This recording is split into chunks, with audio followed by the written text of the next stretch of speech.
Welcome to the heart and soul of Outdoors Radio. It's the Hooking Up and Tracking Down Show. In our 11th season, we continue to share facts and give advice on the great outdoors, where we never let the lack of facts come between us and a good story. Guys who are dedicated to helping you become a better outdoorsman. Your host, Gary McCoy, who's no stranger to the radio world or the outdoors, with a CMA to his credit for best personality. A well-accomplished outdoorsman who loves the thrill of taking a big buck or putting a bass in the live well. Mike Eccles, born and raised in Louisiana, who's fished and hunted his entire life and continues to chase ducks in the backwaters and pull bass off cypress trees. And the Boss Tournament Trail Director who runs the best team circuit in Louisiana. Steve Graff, raised in the woods and waterways of East Texas, a former Northwestern State two-sport athlete and tournament angler who continues to strive for big bass and winning stringers. And last but not least, Jay Watley, the brains and producer of the show who pushes all the right buttons. A man with unmatched talent who excels in making these guys look good and this show sound great. Now let's jump off the front deck and make the first cast with the boys who know it all, Gary, Steve, Mike, and Jay. Hey, thank you for tuning in. We are hooking up and tracking down 11:30 The Tiger. It's Gary McCoy, the Ranger Iowa Pro Staffer Steve Graff. Yo. And wearing his fish shirt. This is today. Yeah, what's that stand for? What do you think it stands for? Fish. No. What? No. Tommy Brown, Dr. Brown gave me this shirt, and it's something, a medical supply company. But he gave it to me, and I see it in the closet, and I wear it when I think of Tommy. Man, that's kind of cool. That's cool. Well, that is awesome. So, did y'all notice Jay's not wearing a hat? Oh my goodness. yeah, what's up with that, man? Yeah. I thought until I got to work today, I thought it was Tuesday. Until I saw Gary in his Hooking Up and Tracking Down shirt, and I'm not kidding. I always bring a baseball cap on Wednesdays. Yeah. Oh, man. I know. Yeah. So you feel naked, don't you? Yeah, it doesn't feel right. Yeah. So you feel like you've got to have a hat to be on radio? For sure, yeah. Okay. Yeah. You know, my middle son is that way. The only time that he pulls his hat off is when we're in church. I mean, he puts it on from the house to church. Yeah. And then takes it off during the service, and then puts it right back on. First thing that he does the minute we walk outside after church. That's where his powers are located. It's crazy. I don't even take mine off at church. That's why I go to Simple Church. Because you wear your hat. Hey, this part of the show brought to you by Steve Nichols and Specialty Traco, Despino, and Jim South Tire, and Bayou Outdoor Super Center. You know, football season is here, so enhance your tailgating experience with a motorhome or RV from Bayou Outdoor Super Center in Bossier City. And this week's Facebook sponsor spotlight, we want to welcome Honey Baked Hams aboard. They are on board. Dude, you know, if they really wanted us to preach about how good they're, I've forgotten how good they are. We might need some samples. That's what I'm thinking. You know, I mean, I've forgotten. But guess what's happening next week? What? Sample City. Carla's coming in. Oh, dude. Yep. Are we going to Carla, or is Carla Carla's coming here? coming to us. Really? Yep. Live in Carla studio. Nesbitt, Bellevue Meat Processing. Yep. It'll be live with us. Oh, and You're she. going to have to reformat this because she needs to do the What's for Supper Mama or whatever. Yeah. If she sticks around, we'll let her do it. Well, we'll just put it up early put it up early. Yeah. Let her get that done. Hey, honey, what's for supper? Hey, dear. What is it? Honey. Hey, honey, what's for supper? Oh, okay. I thought it said something about deer. No. It does. It's from the Deer book. No, wait a minute. What's it say? It's from the Oh Dear book. Oh dear, what's for supper? It's from the Oh Dear, but it's, hey, honey, what's for supper? Hey, this week we are also joining along and congratulating as we celebrate 50 years of BASS and the story of how Mercury Marine almost never existed. You found this. This is really cool. It is cool. For nearly 80 years, Mercury Marine has engineered remarkable bass fishing experiences. Ironically, however, the famed engine company came within an eyelash of never existing. Back in 1939, 33-year-old Carl Kiekhofer from Macon, Wisconsin, purchased a defunct manufacturing plant in nearby Cedarburg with the intention of building magnetic separators for the dairy industry. I guess that was milk separators, where they pull the fat and stuff off. Right. Any rate, along with that outdated plant came 300 defective... I ought to sell that to the women's gym. Send all your complaints to Micah. Yeah, buddy. Let me give you his cell phone number real quick. Along with that outdated plant came 300 defective Thor outboard engines. Rather than sending the faulty outboards to the scrap pile, Kiekhofer re-engineered the engines and sold them to catalog giant Montgomery Ward. Oh, Montgomery. The motors were a major hit, sold out almost immediately. Kiekhofer realized that he was onto something, and in no time, a company originally intended to support the dairy industry was busy building reliable outboards. Wow. That's crazy. I wonder when they moved to Fond du Lac. I don't know. Maybe we'll find. I'll look for that. It may be in there. I'll look for that. That was the big thing back then. Wow, cool story. Today's show, we got Ryan Lambert on. I don't know if you remember, it was this time last year, we were on a casting blast. What? Were we down there? No. For no, teal season. Not yet. Okay. Teal season hadn't opened. Oh, that's right. Yeah. But it was later in September. Yes, it was. And you know he's getting ready for that right now. And we can testify down at Ryan Lambert's place.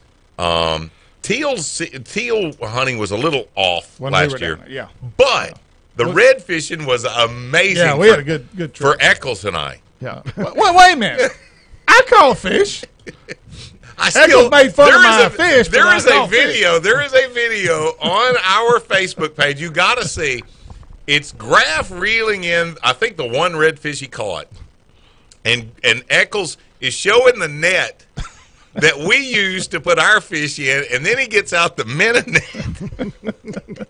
Yeah, he thought that was funny. Thank God you're a good sport, dude. He thought that was funny. I didn't think it was funny at all.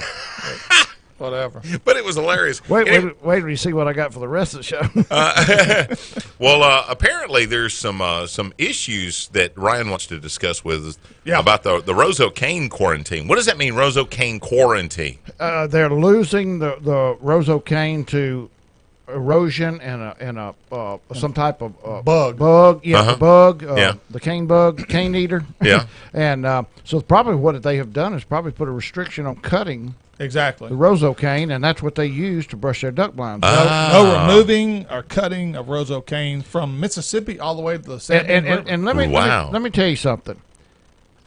They're going to probably think that that's the worst thing in the world, and it is going to be inconvenient. Yeah. But one of the best duck hunters that I know, I'm talking about for a young guy, he's one of the best I know, works for Shreveport Fire Department, Dustin Haggard. I hunted with him one day on his blind out in the middle of Cross Lake, and he was brushed with pine limbs. Yeah. And I thought that was the awfulest looking stuff. And I asked him, I said, why does somebody of your status use pine? He said, ducks don't know one tree from the other. You know, they just don't differentiate and think that shouldn't be a pine tree out here. Yeah. And I use pine tree. He said, I use pine limbs because they don't pack like your willows and your other stuff. They give your blind a more three-dimensional look. Well, I'll be darned. And it takes the boxy appearance out of it. He said, ducks don't care what your blind is brushed at as long as it's brushed well. Yeah. So they can take anything out there and brush, and it's not going to hurt their duck hunting. They'll just have to take it out there instead of cutting boatloads of Roseau cane Right there on 100 site. yards away. Yeah. Right. Now tell me this: with brushing a blind, is more better? Yeah, for the most part, yes. Okay. The biggest thing is to hide movement. Yeah. You try to keep your blind from looking like a square box, which is difficult to do the way we build our blinds. Yeah. And Phil Robinson says you put so much brush on it, you either make your blind so little they can't see it, or so big they never associate it. They think it's an island. That was Phil Robinson's theory. You can't brush it too much, but I don't think you've got to brush it that much. You're just trying to cut down on them seeing you move. Yeah, and you want to hide the biscuits. Oh, dude. Now, what about you when you're cooking and smoke's coming out of the blind? Yeah. Does that flare ducks? Normally if smoke's coming out of the blind, it means I forgot to turn the grease off. But I do believe that I have killed ducks that came to the smell of bacon before. What is the best blind food? What is the best blind breakfast? Duck hunting is just like camping. Everything tastes 5 times better. Yeah. I mean, we cook biscuits in the oven, and we do sausage and cheese, and we just eat that. Got a little Mayhaw jelly? Yep, sometimes. Man. What about like fig preserves? Sure. You want to go? Dude, I'm in. I'll bring I would go dessert. just for the breakfast. No doubt. You know? Well, if you go to Bisno, that better be what you're going for. Bob Seeley's also going to be on the show today. They've got a big Bob Seeley Big Bass Splash coming up on Lake Fork. Big Fork. And that one's going to be huge. On the show today also, straight up 12 noon, you want to be tuned in for this. We are going to speak with Elite Series pro Josh Bertrand, just won the St. Lawrence River, and he did it with nothing but smallmouth. Yeah. I guess, would you say that, is it the heaviest 4-day string of smallmouth? Yeah, ever. You know, right and they 96, almost broke the century mark. Yeah, and that would have been the first time that had ever been done with nothing but smallmouth. And we're gonna hit the mailbox again with Mike Eccles. Yeah, you got some doozies. We got some fan mail. Yes, I mean people out there really want to talk to us. They want to connect with us. Yeah. And tell us what they're thinking. No better way. Okay, did you dove hunt? I went. Okay. Probably the worst opening day that I've ever witnessed. Really? Yeah. Did you hunt just the afternoon, or did you hunt both morning and afternoon? afternoon? The morning. Yeah.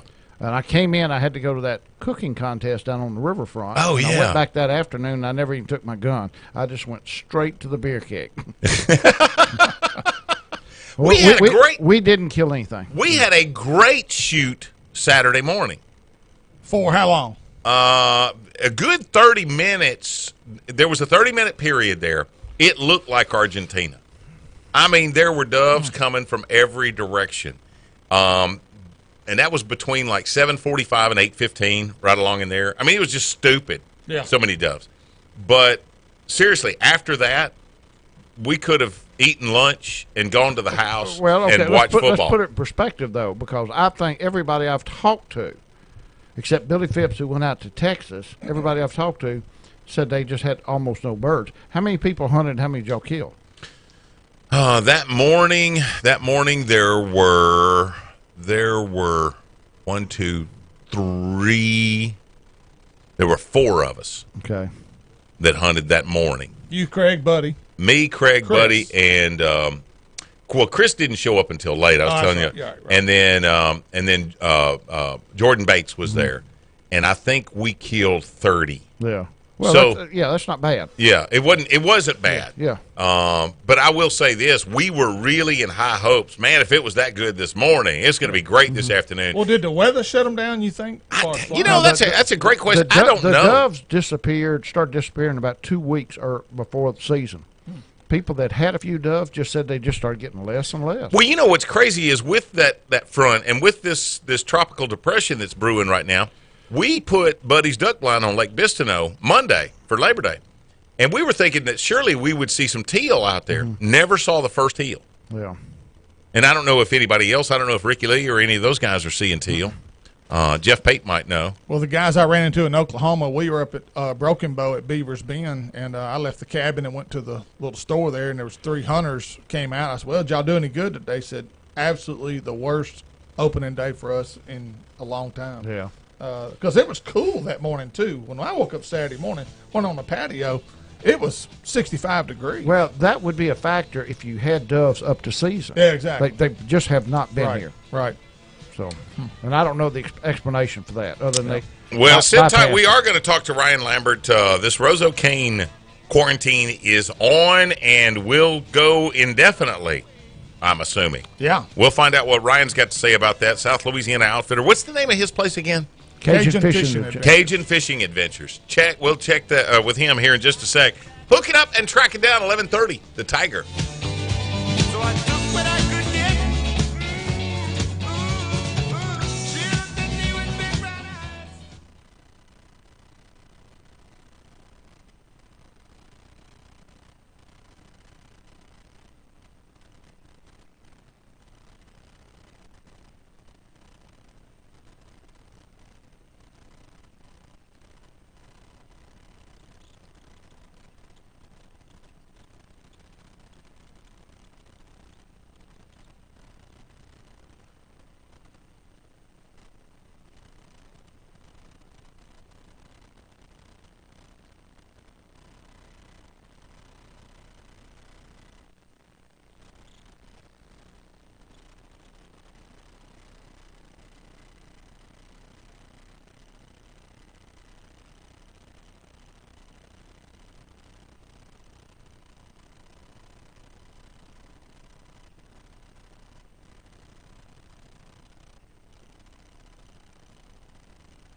This segment of Hooking Up and Tracking Down is presented by Daiwa Rods and Reels, J&J Exterminating, Vietnam Baits, Silver Star Smokehouse, and Paul's Farm and Garden.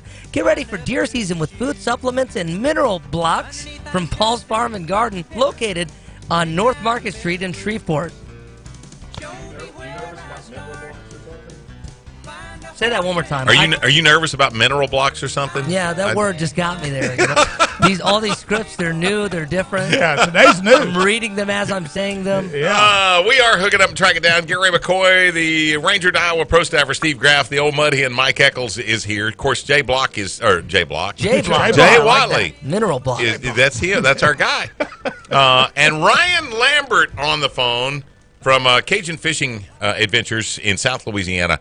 And Ryan, you are Ryan, you are going to have to wait for a minute while we mention Bellevue.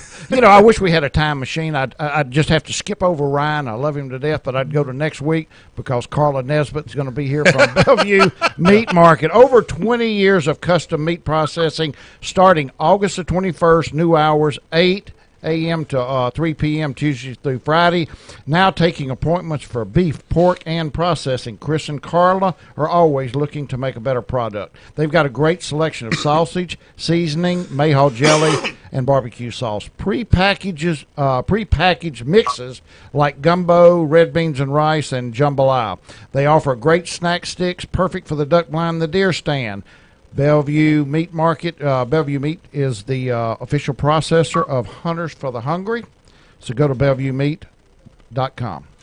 Ryan, there is nothing in the world that'll inflate your ego like somebody saying, I wish we could just jump over Ryan and get to this good-looking woman that's bringing us food next week. I mean, you got to feel on top of the world. I have no ego. Oh, I got ego. I just got no pride. Yeah. South You Louisiana. do this for 40 years. Yeah. Better leave your ego at the door. Amen. South Louisiana outfitter Ryan Lambert on the phone. And Ryan, explain to us what's going on down there with the Roseau cane situation. There's an Asian scale that gets attached to it, lays its egg, and they go and they suck the sap out of the cane and kill it. So, they're not sure if that bad a thing. You can't move it out of, transport it out of the parish right now because they don't want to get in the sugar cane, although it is in other parishes already. It's worse down there. Whether or not it's a bad thing, who knows? Over the years, the cane footprint has really increased, and if it's over land, it takes up habitat, the vegetation for our ducks and fish and such. So knocking it back a little bit is not that big a deal to me. If it destroys it all, well, then it takes up the coastal erosion problem because that would hold our lower birds foot together. So, it's good and bad. So they're going to wait and see what happens. I don't think they just don't want to transport it and get in the sugar cane, from what I understand. But whether it's a big deal, they're not doing anything about it. They don't know what to do about it. You can't burn it because of all the oil wells and such. And they don't know if they want to put pesticides down there, so they're just letting it be. So we'll just have to wait and see. So how will it affect? But now they put an ordinance in Plaquemines Parish yesterday that if you're hunting on parish land, if you're a non-resident, you have to get a $250 permit. And if you're a resident, you have to have a $50 permit. They're really helping out their tourism. So what's the permit? Yeah, what are you paying for? What are you getting? If you hunt on parish land down here, you're hunting on their land, they want a $250 permit. No. We're not hunting on their land. We're hunting on our land. Oh, good point. I know. And there's always drama down here. But what's the No matter what, $250 going towards? I have no idea. I haven't gotten to that yet, but I'll find out Monday. Wow. This just came out yesterday. Wow. I mean, I've never seen people shoot themselves in the foot as much. I mean, you're talking about 500 people going down there. Some hunt the game reserve, the National Reserve, past the Lucha Reserve, some of them. But if you get on parish land, if your duck blind happens to be where they have their claims to some of the land, well, then they want a $250 fee to hunt there. It's absolutely absurd. It's always drama down here. Well, now, is that going to affect your hunting, Ryan? No. Actually, guides cannot hunt on their land now. So it's going to put a lot of guys out of business. Thank God I got 1,600 acres of leased land, private land that I hunt. In fact, I picked up an extra 1,000 last year, so I'm good to go. But it's going to put some out of business.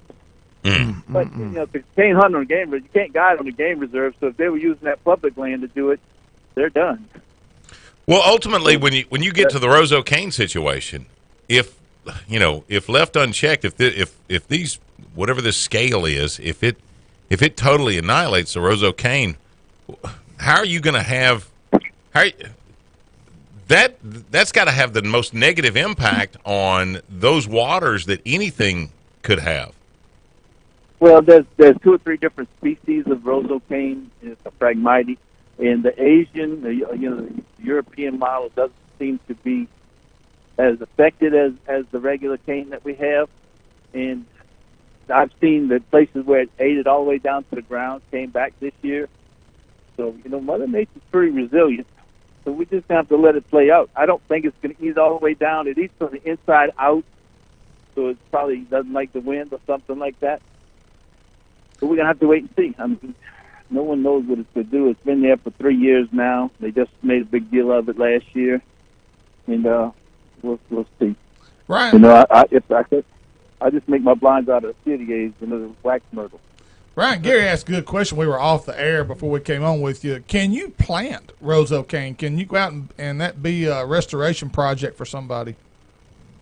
Well, we do, but they don't like to do it because it's not indigenous. So I've got a restoration project that I'm waiting for my permits on. I'm going to build 2,800 acres. I got a $1 million grant from NONCA, which is the National Wetlands Act. And I'm going to do a terracing project in which I'll grow 2,800 acres. And if I put a sacrificial berm on the outside to break the waves, I'll plant roseau out there whether they want me to or not because it's such a great erosion fighter. But once you slow that water down and letting the sediment settle out, it grows land. We've proved it, and it's working really well. But the parish is taking an anti-diversion stand. It's just all due to commercial fishermen have gotten to the Plaquemines Parish government. And so they say they don't want the diversion. But I'm fighting tooth and nail. I've got a big project on September 12th where I invited the public to come into diversions, make up their mind for themselves, and that way they don't have to listen to the propaganda that's out there. Ryan, you said you said that if you can't cut the Rose O'Kane, you're going to brush your blinds with wax myrtle. Is that what you said? Yeah, CDA we call it down here, but it's a wax myrtle, and the leaves stay on good. You got to get it out of freshwater areas because it doesn't like the salt water. But it's a dark green, and the leaves stay really good, and it's got a nice smell to it when you use that pond as well. So it's got a lot of benefits. Well, that's. So I'll use that. I'll use willows and mumps for teal season, and then the big season I'll go to wax myrtle. Well, that's what we use, some of us on Cypress Lakes, and have for years, but it's really hard to find up here. It's not near as prevalent as it is in South Louisiana and South Texas. I mean, there's as much wax myrtle down in South Louisiana as there is pine trees up here, and we have to just drive for miles around here to find one bush. Really? Yeah. So. Yeah, I've got an abundance of it to use, but the Hurricane Katrina killed it back, but I know where there's a lot of it, and I'll use that this year. We teal it down already. It's going to be a great season. The hurricane missed us, and we didn't get that big tidal surge, so my aquatic vegetation survived, so it'll be game on. I just got back from Mexico 2 days ago shooting white wings. I mean, those guys were shooting 20 boxes a hunt. I mean, there was more white wings than I've ever seen in my life. It was beautiful to watch. Well, now, what did I shoot 5 boxes? Yeah, what did y'all? Anybody down there? We're talking about it was the worst opening day that most of us up here has ever seen dove hunting. So we don't know whether the doves came and went, haven't been down. What few we saw left a week or two before season, and so we don't know whether they passed through or they just majority of them haven't come through yet. No, they haven't come through yet. We hadn't had a nice front push through yet.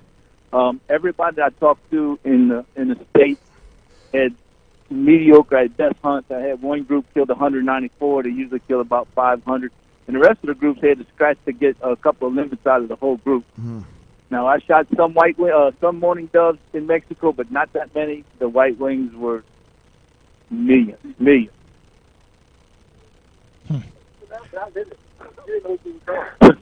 So, you know, I shot 5 boxes every hunt and quit. Actually, the last hunt, I shot 6 boxes and killed 110 and said, that's enough already. So it's unbelievable hunt. Well, you know, you're not a young fella anymore. 6 boxes of shells. That's a lot. You know, your shoulder had to have hurt a little bit by the next morning. Did not get a crease, not a bruise, not nothing. They had them guys all beat up with them 12 gauges. That, you know, I only shoot 20 gauge all the time. There you go. No matter what, even at deep. So I don't get beat up. And then I had mine sent off to where I got my forcing cone and polished and lengthened, so I can shoot mine one-handed. It don't kick at all. It's an old man gun now. Well, you said even at geese you shoot the 20 gauge. I mean, have you? Yeah, that's all I shoot. Wow. So would you put the 20 gauge right up there with the 12 gauge for any wing hunting? No, it swings better. It's got a nice tight string. You know, I use a full choke in mine. You can't really do that with steel shot with 12 gauge because the pressure is so high. But I haven't had any problem doing it with a 20 gauge. I shoot the one with the 2 lines in it, the improved modified or whatever they call it, and it's tight. I mean, when my customers shoot a bird on the water, a cripple, they look like they're spitting out there. You bring up that gun with that tight choke, and you can see the barriers rock. Wow. It's incredible how hard it hits. And it's got, like I said, the 28's got the best shot strength than a 20 gauge. So the 20 gauge is a formidable weapon. I use 3-inch number 3s in a full choke, and it's as good as you want. Well, I'll be. That's that's something that we talked about. You know, not long ago was you know the when you're going to be doing a lot of shooting, that's something you really need to consider, especially if you're going to make one of those Argentina trips or to Mexico like you guys. You know, if you're going to shoot 5 or 6 boxes of shells, I'm just telling you. Well, the second day I hunted in Mexico. Yeah, the second day I hunted in Mexico, I was shooting a 20. Anybody else shooting 12s? I had 2 20s. I could have sold. You could have rented them. I could have rented that other 20 at whatever price I wanted to name. They were begging me for that gun. Well, I tell you what, it makes a very big difference on getting on the birds, swinging. It's light. It swings well. Everything about it. I shoot that little Benelli M2, and all my guys shoot it now. And where I hunted in Canada, when they laughed at me when I brought up there, now they shooting them. I mean, when you see it hit, I mean, you say there's no way that was a 20 gauge. I mean, that's how good they are.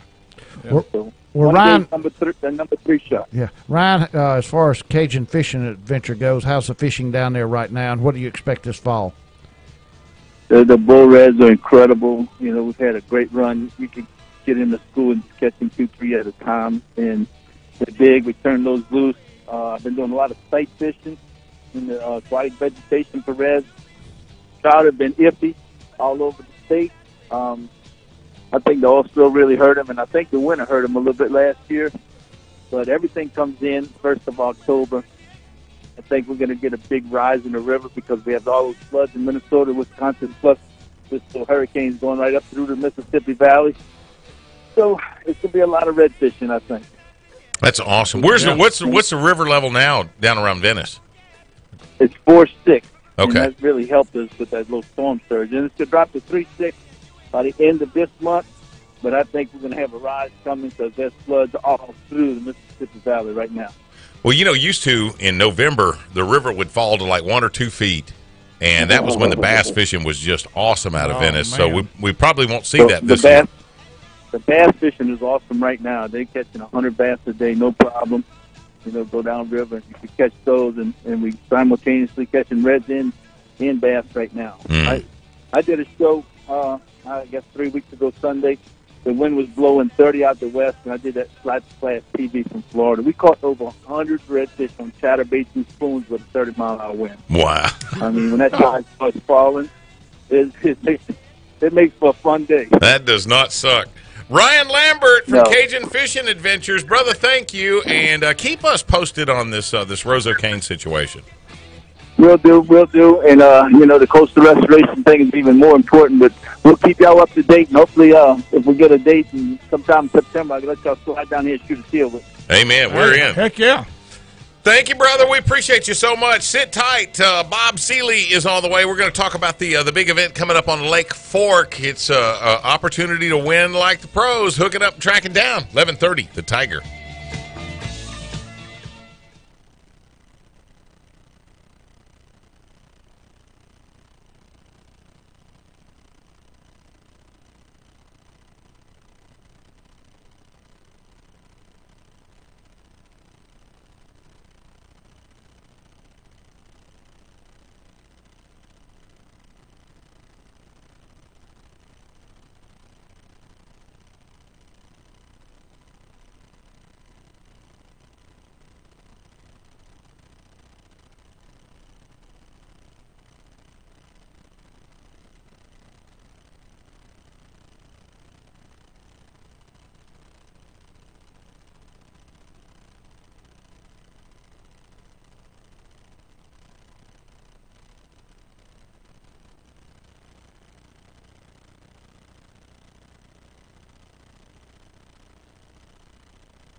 This is for all you sophisticated ladies out there.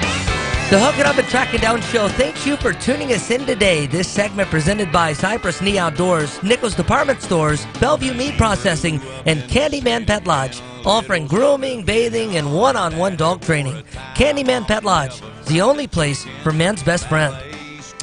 Nichols Department Store is a great selection of hunting and fishing gear. Hunting stands from Old Man, Big Game, River's Edge, and Summit. Camo brands like Under Armour, Walls, Browning, and Carhartt. Waterfowl gear from Drake and Banded. Guns from Browning, Remington, Benelli, and Mossberg. 5 locations to choose from: Manny, Winfield, Coshada, Leesville, and DeQuincy. Go to nichols-stores.com. That's nichols-store.com to learn more. All right, let me finish sneezing. Yeah. Which one of y'all's wearing women's cologne? Not me. Oh Lord, me. Bob Seeley is on the phone. We're going fishing, Bob. This is a big opportunity there on Lake Fork. What's the actual dates of this particular event? September the 21st, 2nd. So wait a minute. Yeah, 21st, 2nd, and 3rd. That's right around the corner, bro. Oh, it'll be here before you know it, Bob. What are you giving away? Like $9 million or something like that? Yeah. Isn't that right? 9.5. Yeah. Right at $500,000. $497,000. You got just That's under right 300 at- grand right at. just in hourly prize money. And you know what I like Oh, yeah. is you almost add insult to injury. It's like, not only when you win this thing, not only do you get that brand new Triton boat and $7,000 cash, but just to help you out in your troubles with the with the wife and explaining the reasons why you're always fishing and stuff like that. Yeah. Then you get that brand new Dodge pickup truck. Yeah. Imagine that. Yeah, it's just awful. I don't know how in the world you could expect somebody to fish for that. Well, Bob, this tournament's geared towards me as well. Most of your tournaments are for big fish, but Lake Fork is a little different deal for hourly, and that's where I would come in with the smaller Man, fish. we're talking about little bass for cash. Yeah, exactly. We pay 15 places every hour. So we're looking at a slot lake. That's anything that's over 16 inches or under 24 inches. You can't weigh those in. Right. So Bob, on a big fish deal, got to be 24. What would it take? I mean, if you were one of the participating anglers and you caught a fish that was 15 and 7/8 inches long, would that fish be? I mean, would that be one that you would definitely go weigh? Oh gosh, yeah. Okay. Heck yeah. Most definitely. I just didn't know. Does it matter about the length, or does are you trying to? What is it? It can touch 16. It can't go over. Oh, so it can actually go all the way. So once yeah. In other words, you got to get when you measure that fish. His mouth's got to be closed. The check-it stick is our official board. You butt the mouth up. You pinch the tail and fan it to get the maximum length that you possibly can. Mm-hmm. If it touches 16, you're good. If it goes over, flip the fish over. Because if he measures good on one side, you don't have a problem. But if he goes over 16 on both sides, no, I wouldn't. If I were you, I just wouldn't weigh it in. Yeah. It could get you a little problem. Will you have a 10-pounder weight in this tournament? Oh, yeah. Let me tell you, I've been talking to a lot of the guys over the past 6 to 8 weeks. And believe it or not, even with the hot weather and all this, the fishing's been pretty phenomenal. But now we're starting to see some cool periods. That means the bigger fish are going to start migrating up a little closer to the shallow. Right on the creek ledges or ridge ledge or something of this nature. Yeah, I can see somebody throwing a Carolina rig or a big crankbait or slow rolling say a big spinnerbait or a chatterbait or something like this, probably get their arm stretched. But on the other hand, with 15 places paid per hour, I looked at the statistics for the past couple of years. A pound, 1.8 to about 2.24, always makes money every hour. Wow. So, it's a big bass splash, but you got a little bass cash. Yeah. And, when you're paying 15 places, starting at $1,500 all the way down to $250 in 15 places, that makes a difference. Then you also have two optional bonus deals. You know, if you buy the official T-shirt, and there's 2 hours each day, 8 to 9 and 12 to 1, that's our official T-shirt bonus hour. If the winner of that hour has a T-shirt either on or in their possession that they purchased, and they win that hour, then they get $3,000 instead of $1,500. Then on the odd hours each day, then 7 to 8, 9 to 10, 11 to 12, 1 to 2, we paid 2 more additional places, 16th and 17th place, on the odd hours. And that's called, it's a kind of a bonus insurance deal. But all in all, the full $497,000, we're giving away. There ain't no ands, ifs, buts about it. Where do you hold the weigh-in on this one? It'll be at Lakeport Marina Motel. We've been there for 33 years. Wow. Great place. They sponsor our show, Bob. Yeah. And, matter of fact, the big registration day is Thursday, and that's the 20th from 10 a.m. to 8 p.m. We'll be at Lakeport Marina Motel doing registration there. But for your listeners in your area, come to Longview on the 12th at Academy Sports and Outdoors, because we're going to be there from 6 to 7 doing our early bird registration. We'll also be in Tyler from 12 to 1 on the 12th. Now, we'll be in Dallas, in Arlington and Mesquite on the 11th, which is next Tuesday. We'll be at Arlington from 12 to 1, Mesquite from 6 to 7. Then we'll go to Longview the next day, 12 to 1, or Tyler, 12 to 1, then Longview, 6 to 7 for early bird. If they happen to be up close to our office next week, they can also stop by our office, pick up their packets and stuff, and be ready to go. Off the top of your head. This is our 33rd year. Off the top of your head, Bob, what does it cost if I want to fish just one day? It's $160. And then if I cash, give you a $10 discount, so it'll be $150. Okay. Now, if I'm going to fish 2 days, that'll be $200. And then 3 days, and all 3 days, $250. Okay. So where can you go at any event for $250? Yeah. And win a sportsman's package for over $100,000 and a $1,500 hourly or maybe $3,000 hourly gift. Well, the point I was going to make is, with a $250 entry fee, you got a chance at winning this big sucker. And, I mean, we're talking $497,000 guaranteed cash and prizes. But if you were to just finish 15th place in 1 hour, in 3 days, you got your money back. You got your money back. Yeah. And all the rest of the time, you're rolling the dice on the possibility of hooking that monster that might win the whole thing. Yeah. Well, you could be like, be the first person one day and hit a 2.50 and win $5,000. And then the heaviest bass under the slot also gets $5,000. So get this.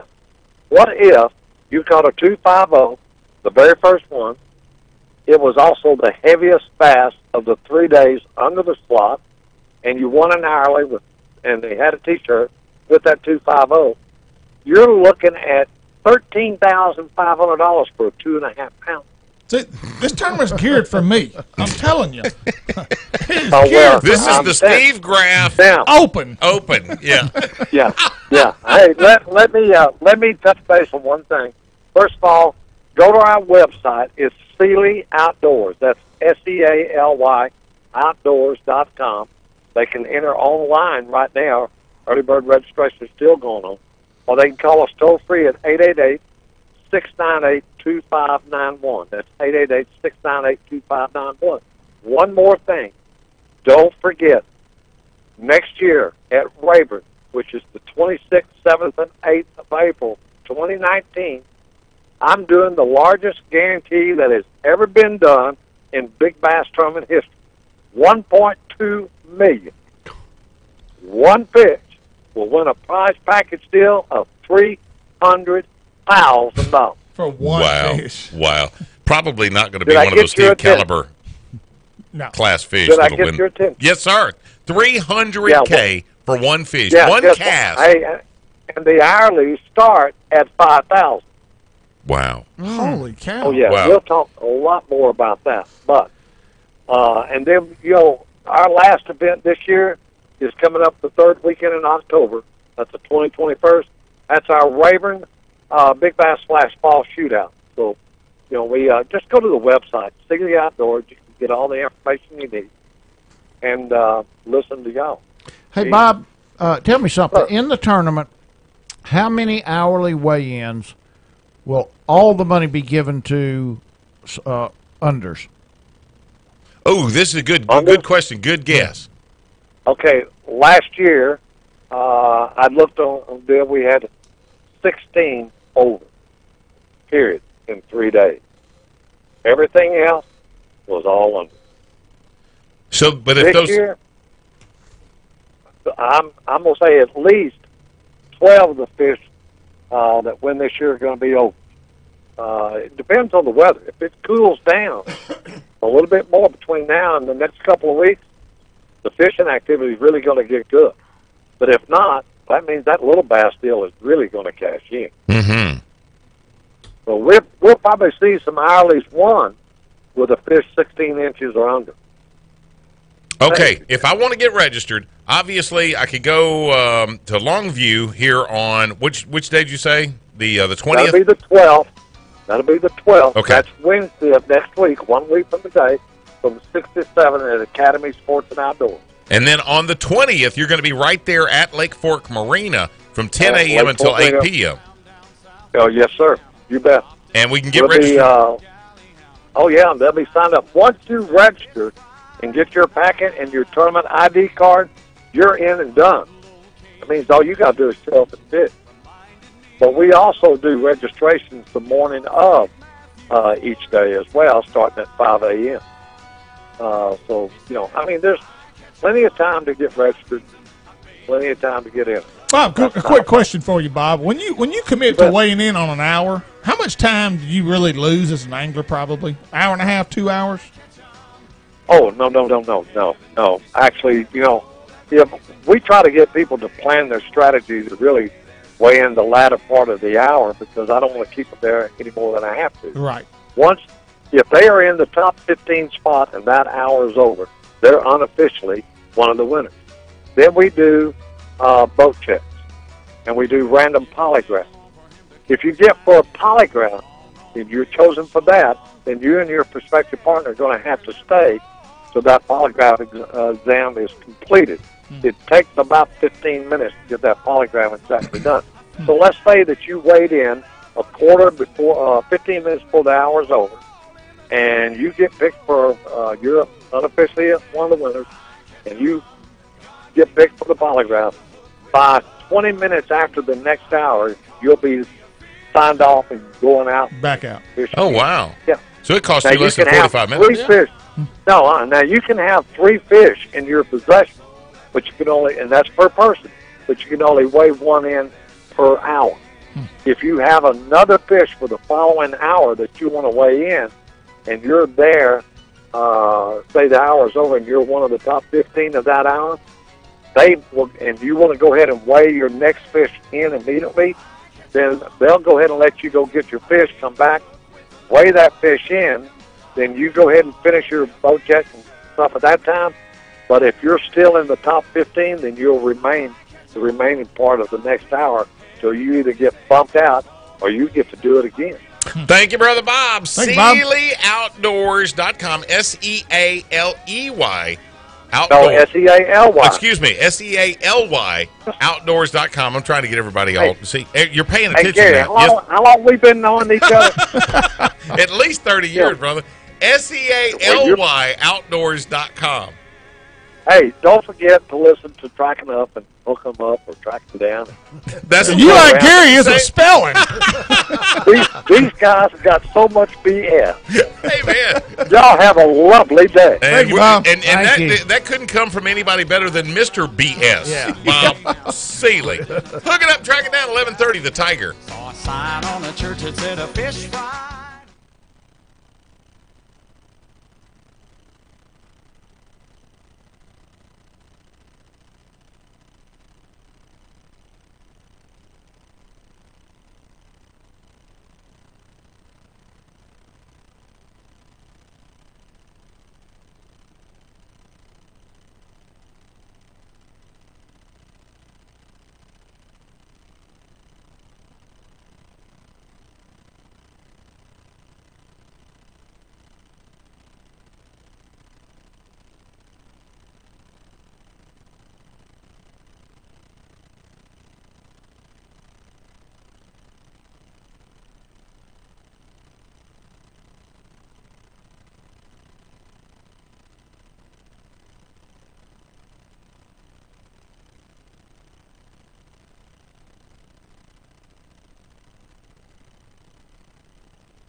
Being social is what we do at HUTD. Check out our Facebook page at Hooking Up and Tracking Down Show. This segment presented by United Rentals, Wildwood Resort, the Bob Seeley Big Bash. I did it every time. I finally messed it up. I said it right every time. The Bob Seeley Big Bash Splash Series and Honey Baked Hams, offering a great sandwich, deli, and so much more. For your next lunch, treat yourself to Honey Baked Hams located at 5739 Uri Drive in Shreveport. Speaking of those honey baked hams, they are not just for the holidays. I mean, you can have one just because it's Wednesday. It's the only Wednesday we're going to have this week. It's a party. What a better way to make Sunday dinner easy? Oh, dude. Oh, man. Could you be a hero or what? You're going to show up at the mother-in-law's house after church Sunday. Oh, you dude. bring the honey baked ham. Yeah. Oh, I do that, and I take their wrapper off and put foil on it and say, wipe the sweat off my brow. Mike Eccles ham. They've got a great lunch deli offering salad, sandwiches, chips, and cookies. They offer some great pies as well. There's pecan, sweet tater pie. And this week's Honey Baked Ham's recipe of the week is Honey Baked Ham Jambalaya. Go to honeybaked.com to take a look at that recipe. And don't forget now, they do cater. You got maybe a little office meeting or something along those lines. You know, you got a sales Tracking down, staff. hooking up show. Yeah. Need some food. Just go to Honey Baked Hams and let them take care of you. Located 5739 Uri Drive in Shreveport, or call Honey Baked Hams at 318-865-4411.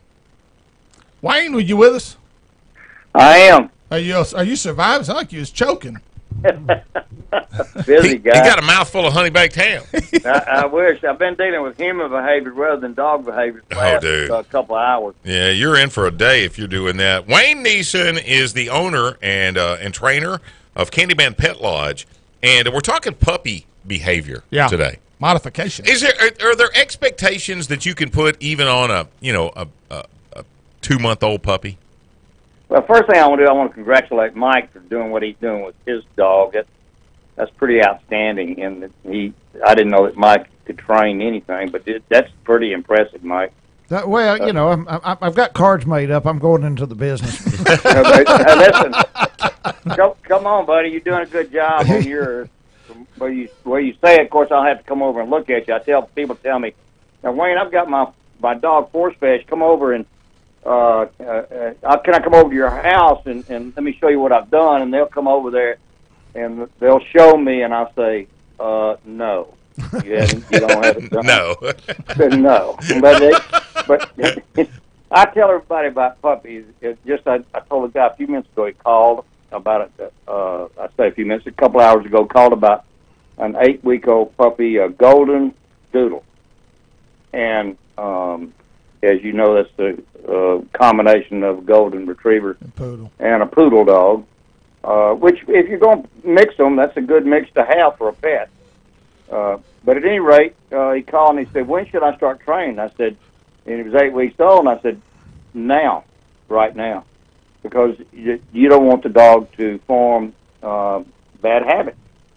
And they're just like us. They get accustomed to doing something a certain way, and they continue to do that until such time as they're stopped, slowed down in the process of whatever they're doing. But yes, the answer to your question is that I don't think there's an age too young to start training a dog. I really don't believe that.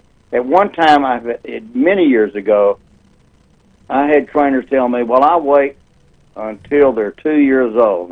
And, of course, we know how ridiculous that is nowadays, in that what we teach our dogs to do by the time they're 2 months old.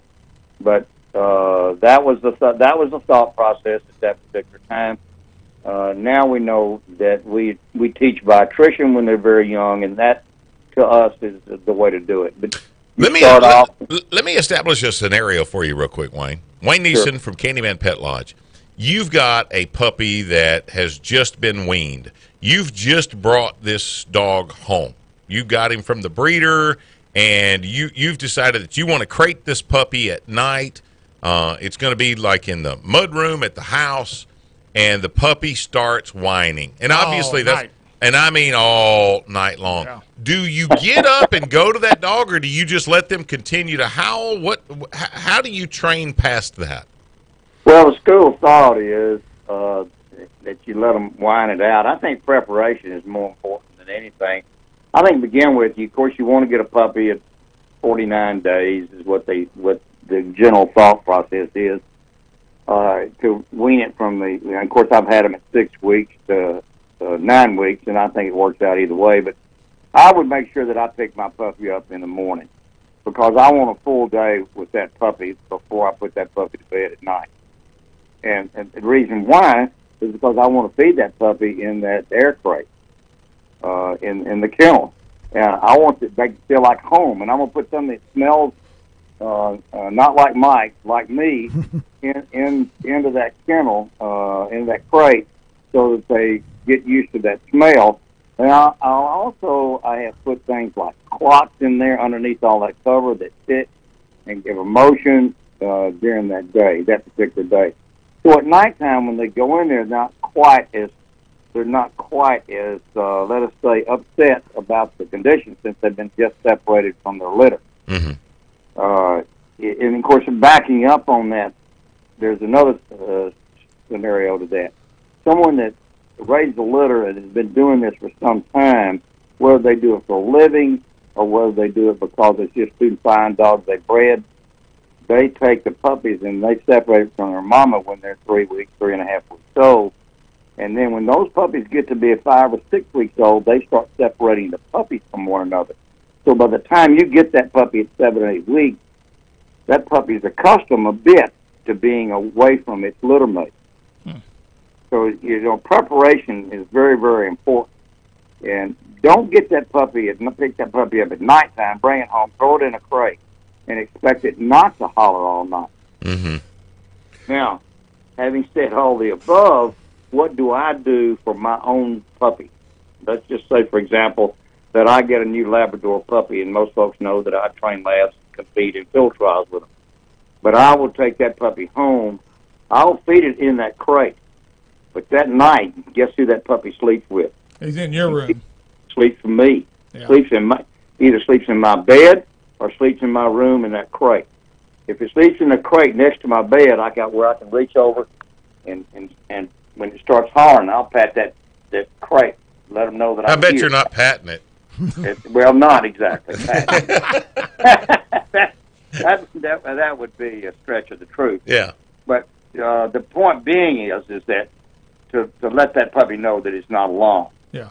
And but I actually, and I know this is probably against some people, but I recommend that dog bond to you, that puppy bond to you, because that's going to be your puppy for the next 12, 13, as long as, in some labs, I've had 14 years. Yeah.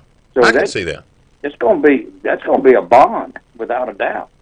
And whether you have it next to you in that bed or whether you have it in the bed itself. Now, I always put them in that crate when I feed them. And I do that because I want them to feel like that's good things for that crate. It's good things that happen with it. And I will leave the crate open when I first start feeding them in it so that they can come and go back and forth. They can come outside of it. They can go inside to eat. But at any rate, they feel like it's good. So you keep that in mind. You're not trying to punish the dog by going in a crate. They actually like that den feeling. They like that closed environment. Because by ancestrally, that's what they are. They're den animals. Mm-hmm. And people say, "Oh, that's cruel," and then they do it, and they say, "Oh, that's true." The German Shepherds puppies I have in my kennel right now that I'm training. When I first talked to the lady a few months ago, she asked me. She said, "What should I do?" I said, "Put them in a crate." She said, "Oh my goodness, that's terrible." And then I explained to her about them being den animals, and she did separate them. Their two litter mates. Separated them, and she said they're behaving so much better now that I've done that. So just try it. It works extremely well, Gary. Well, Wayne, if somebody is wanting you to do that training for them, or they just need a great place to board the dog, they're going to be gone on a 10-day cruise or something along those lines, what's the best way to get Wayne and Candyman Pet Lodge to handle that for them? I think they'd probably just call me on this cell phone. You're talking to me right now. 318-426-2928, 426-2928, or CandymanPetLodge.com. I have the cleanest, most sanitary kennels you ever laid your eyes on. and that's the way I intend to keep it. It was built for that, and that's the reason that I put my own dogs in it, because I know it's that type of condition. And one of the best trainers that you'll ever find, Wayne Neeson and Candyman Pet Lodge. Thank you, brother. Yeah, Wayne, appreciate you.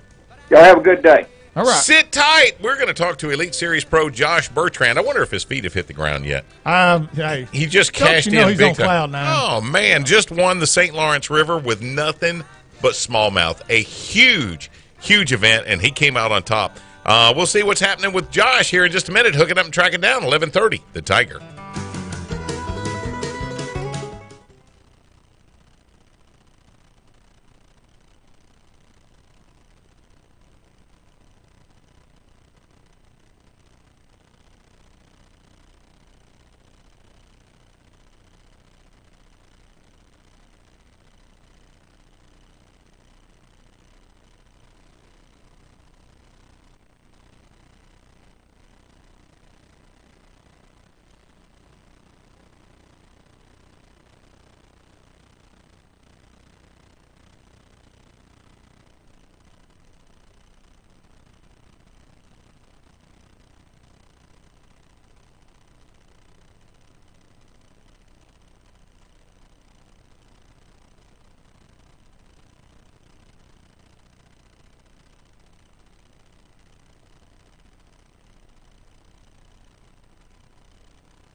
This is for all you sophisticated ladies out there.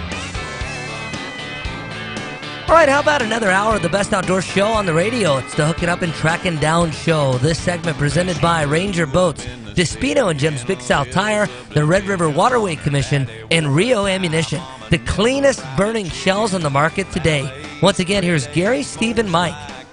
You know, hunting season is right around the corner. We just had dove season, teal season only a couple of weeks away. I shot Rios.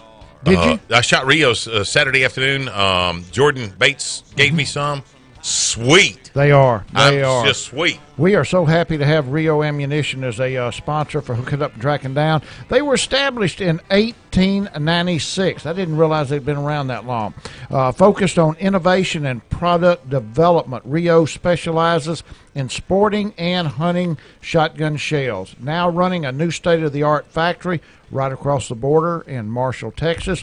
Technology advanced cases, primers, powders, wad, and shot. I can attest to this, the cleanest shooting shell on the market. You know, you don't have to clean your gun, but every 5 or 6 years. Once a year. Yeah, just dunk it in the lake and it's good to go. To learn more and find a dealer near you, go to Rio Ammo. That's RIO ammo.com. Elite Series Pro Josh Bertrand on the phone with us today. Just won the St. Lawrence River. Josh, would you say that that's your new favorite body of water? You know, it's honestly been my favorite body of water since the first time I fished there about 6 years ago. So it continues to be my favorite body of water. Do the same areas keep producing for you over and over, the same techniques? I mean, you know, has the attrition of that knowledge helped you out? Yeah, you know, for sure. Every year's different. Every time you go somewhere, it's different. But, you know, generally when we go up there, it's summertime. And, you know, I really like to drop shot. I'm a big drop shotter, and that's a place where if you want to, you can drop shot the whole time and not even have to worry about trying anything else. And that's really worked for me every time I've gone. You know, it's not always like that. You know, you show up to a new fishery, and you've got to figure out a bunch of stuff. You've got to figure out where the fish live, you know, what kind of mood they're in, what kind of baits they want to eat, what colors they want to eat. And, you know, that's one of the places where you can show up with just a couple different rods and really know already what they're going to want to eat because their forage is so consistent. You know, the water's always clear. They're always eating gobies. So you can just pick something out that's going to look like a goby and go to work. And that's, you know, that's why I like it. Every time I've gone, I've learned some new areas. And, you know, a lot of times an area might be good one year and not good the next year, but that same approach you can take. And, you know, I know you all are based out of Louisiana, and I see like grass fisheries from year to year, they change a ton. You know, I notice every time I go to Toledo Bend, it's different. So it's, you know, you learn stuff about the approach that helps you, but a lot of times one part of the lake that's really good one year, the grass isn't as good the next year, and you've got to go fish some new stuff. And a rock fishery like the St. Lawrence, a lot of times more consistent. Well, Josh, it's funny that the timing of your win just happened to coincide with the fact that BASS magazine, or the Baston Times, came out with a feature article on you. And I just read that yesterday, and I thought, man, what are the odds that they do this feature article on you, and then all of a sudden you go win? They knew something. But I did a little background check on you. I did a little background check on you, and I saw that you're one of the West Coast guys, and that's where you cut your teeth, over on those rocky shores and rocky bottom lakes over there. How much did that experience play into what you did up there on St. Lawrence River? It definitely helped. Growing up drop shotting, growing up fishing rock, that helps. We have a lot of zebra mussels in our lakes, unfortunately. Also, there are a bunch of zebra mussels up there on the St. Lawrence. So, I definitely have practiced fishing in those conditions a bunch. Now, we don't have gobies, and we don't have any rivers that are quite like the St. Lawrence. That place is literally one of a kind, probably the best there is. But it helps for sure. The biggest learning curve for me was, when I started fishing full time and traveling back east 6 or 7 years ago, was actually learning how to fish in your neck of the woods. Learning to fish the different types of grass and stuff like that. And we've got grass on a lot of our lakes out here, but we don't have hydrilla in any of our lakes in the Southwest, and no tidal fishing. So. Well, Josh, the learning curve of. Oh, go ahead. I was going to ask you where you're from, California. Y'all don't have smallmouth though, do you? You've got we spotted. Actually do. Do you really? Okay. We've got some good smallmouth lakes. Lake Havasu is probably the best in the Southwest, or in the West in general for smallmouth, and it's only about 3 hours from my house. So I grew up fishing that place. We do have a lot of smallies. So it was easier for me to go figure out the smallmouth when I first started out than it was to go try to catch bass, down in the swamps, man. That was the challenge for me. Well, I want to kind of set the stage for what you were doing, because it is so foreign to us. I mean, for us, I don't know that my rod has more than 10 feet of line on it. And you don't need it. Yeah, exactly. So you're fishing how deep?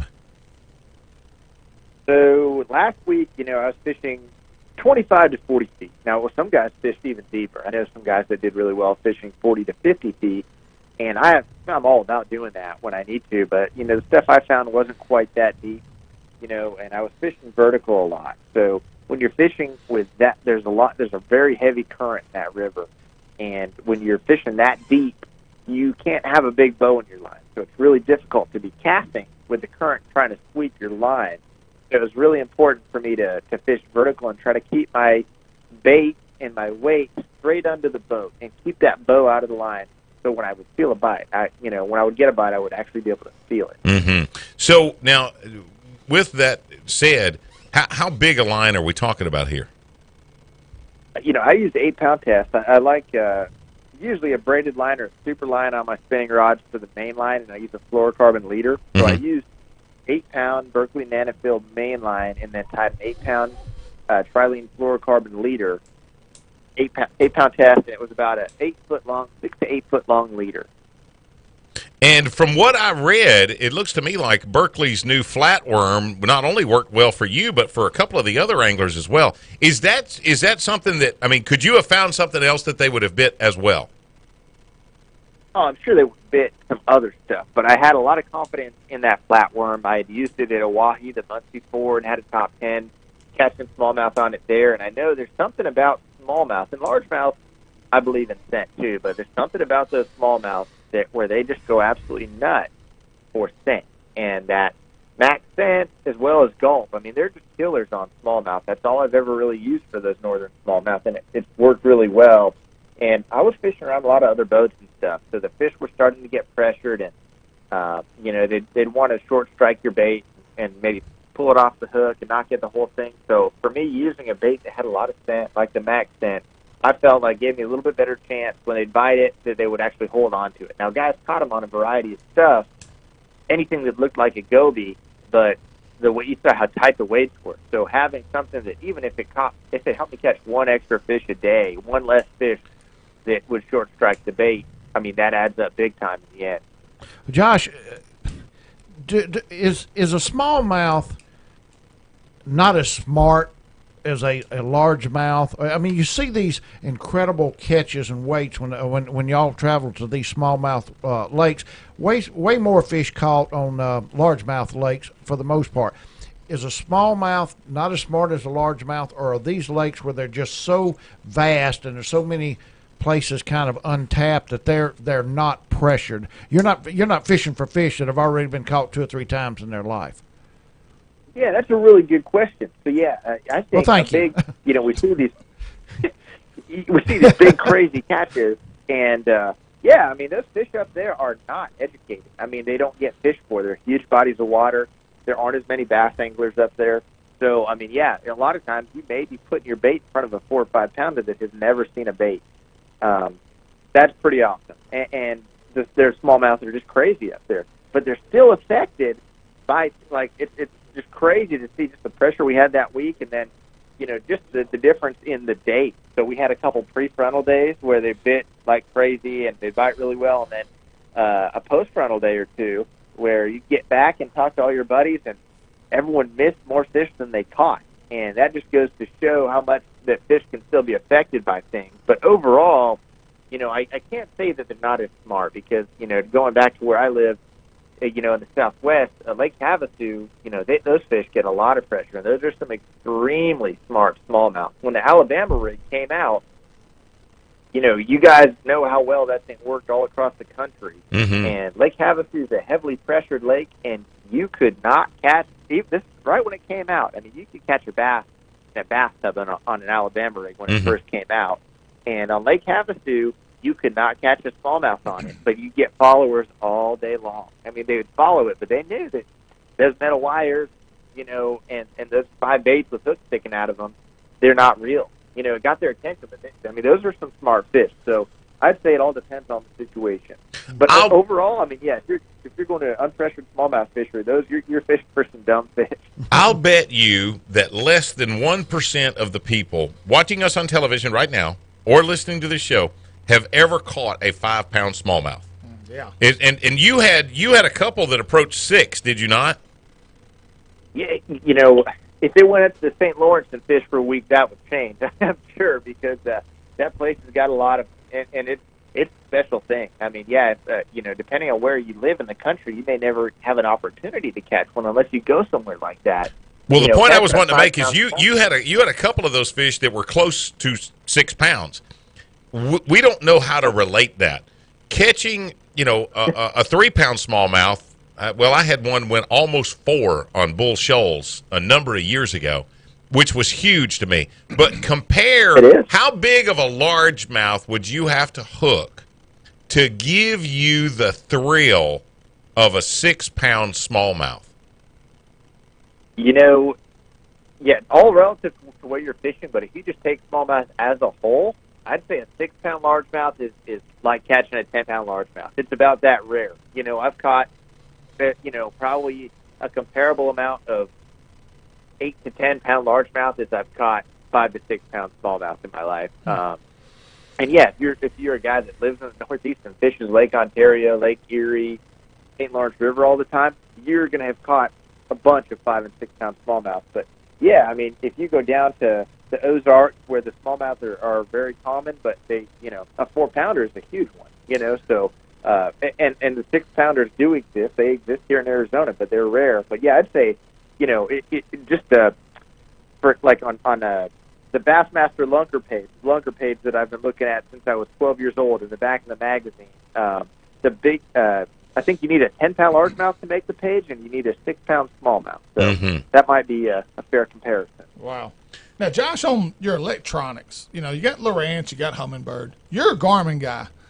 And I saw where your Panoptics had a lot to do, and because it gives real-time, real images, but in those really clear lakes, you can see further than you can, say, at Toledo Bend or Sam Rayburn. Is that right? It's interesting. Yeah, you notice even your sonar's a lot more crystal clear. When you get in that super clear water, it's like, oh wow, it's amazing how that sonar cuts through the clear water a little bit easier. It's kind of interesting, and it's a difference. You notice a lot less clutter on your screen and much more crisp images in that ultra clear water. And that played a role in your win, didn't it?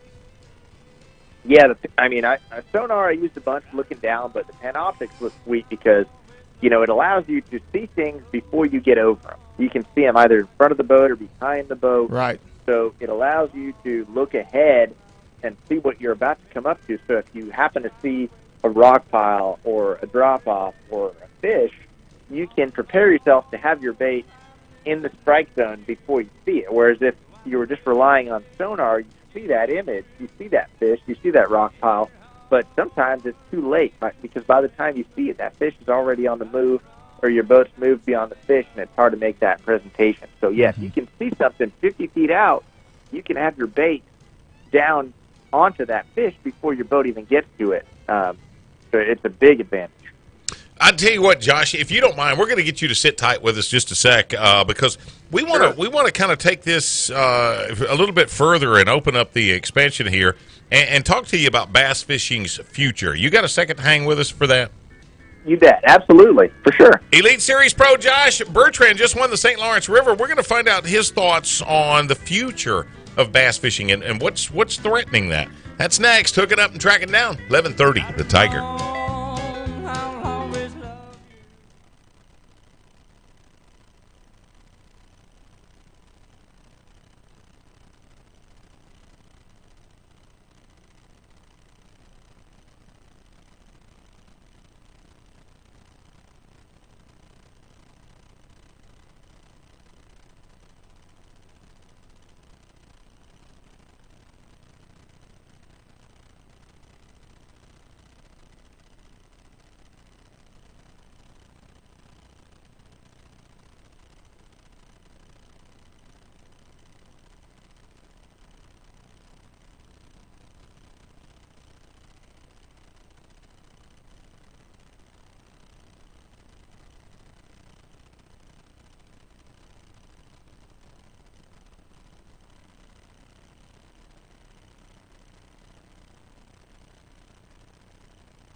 Want to be your best as an outdoorsman? Go to HUTDshow.com for tips, tactics, and videos that's going to blow your mind.